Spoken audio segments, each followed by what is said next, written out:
Din opgave løb så på at beskrive og bevise formlerne for areal af en vilkårlig trekant og sinusrelationerne. En areal af trekant har vi følgende former. Det vi skal nu, det er, at vi skal til at bevise, at de her formler på arealet er rigtige. Vi ved nu også, at hvis en trekant er retvinklet, så gælder de følgende formler, som vi skal til at skrive ned her. De her formler gælder jo så, hvis vi har med en retvinklet trekant at gøre. Og den vi skal gøre os brug af i det her, det er den første.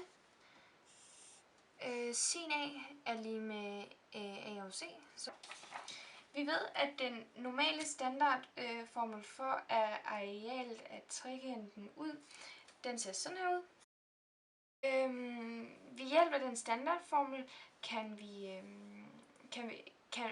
vores viden omkring retvinklede trekanter, så kan vi lave den således her, at den kommer til at se sådan her ud.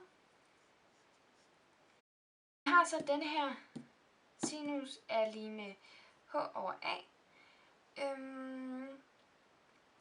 Dette kan vi så omskrive til, eller ved at vi ganger med A på begge sider.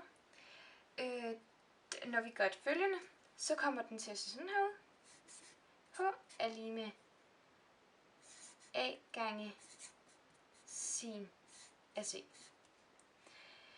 Hvis så dette indsættes sammen med vores første formel, så kommer den til at se således ud. T er lige med en halv gange A gange sin af C.